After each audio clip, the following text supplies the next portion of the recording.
अमरीश जी, आखिर में ये थोड़ा-सा समझाइए हमारे दर्शकों को कि क्या मौसम की मार, जिस तरह से ठंड बढ़ रही है, इन हालात में वहाँ गाज़ा में जो शरणार्थी कैंप हैं, जिस तरह से तबाह हुई इमारतें हैं, कितना मुश्किल हो रहा होगा वहाँ पर लोगों के लिए? हम यहाँ की ठंड को अगर देखें, अपने घरों में रहते हुए हम उसे बर्दाश्त नहीं कर पा रहे हैं। वहाँ के हालात कि पानी नहीं, ठंडा और गर्म का फ़र्क करना तो दूर की बात है, पानी ही नहीं है और हालात ये है कि आप पहनेंगे क्या, ओढ़ेंगे क्या? इन तमाम चीज़ों के बीच ज़िंदगी कितनी मुश्किल हो रही होगी। जी, ये तो ख़ैर हम लोग इसके बारे में लगातार रिपोर्ट्स आ रही हैं।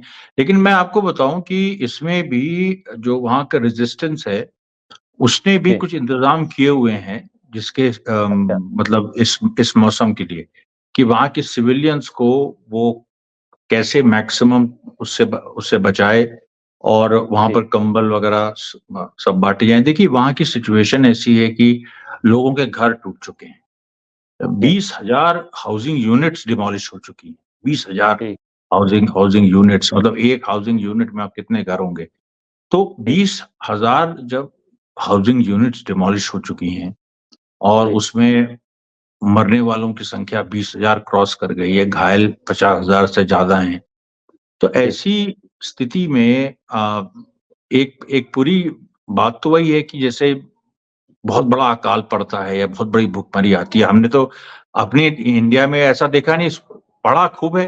अंग्रेज़ों के ठीक समय है, जो बंगाल फ़ैमिन आया 1943 का, उसके पहले के भी जो फ़ैमिन्स हैं, उसकी हम आज भी फ़ोटो देखते हैं तो दिल दहल जाता है।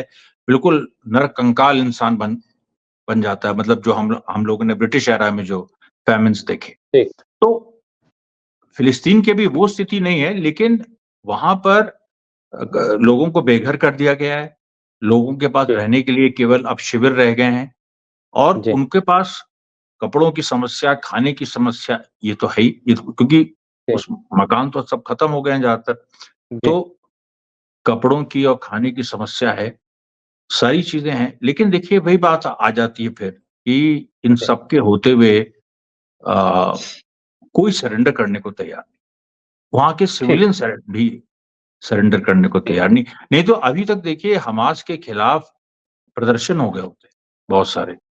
और जी, ये हो गया होता कि हम लोग गुलामी में रहने को तैयार जी, हैं, लेकिन हम इस तरह से लेकिन वहाँ पर उल्टी सोच है, वो मतलब उल्टी क्या मतलब सीधी सोच है, करेक्ट जो जी, थिंकिंग है, वो है कि हम चाहे जो भी हो जाए, अब हम जी, इससे ज़्यादा क्या होगा? हमारे 20,000 लोग मारे गए, हम मान लीजिए 20-30 लाख हैं और उसमें से हमारे और तुम मार दो 20,000, लेकिन हम जी, इस बार जीत के रहेंगे।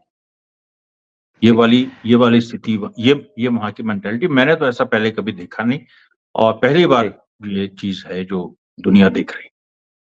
ठीक। बहुत शुक्रिया अमरीश जी, तमाम अपडेट्स, तमाम जानकारी, महत्वपूर्ण जानकारी दर्शकों तक पहुँचाने के लिए और तमाम दर्शक जो इस बातचीत को सुन रहे हैं, वो आगे तक इस चीज़ को पहुँचाएँ। तमाम सोशल मीडिया प्लेटफ़ॉर्म जो बोलता है हिंदुस्तान के, उसको भी शेयर करते रहें। इस वीडियो को भी आगे पहुँचाते रहें। अमरीश जी, फिर हम आपके साथ जुड़ेंगे कुछ ताज़ा अपडेट्स के लिए। फिलहाल आज बहुत शुक्रिया आपका वक़्त देने के लिए।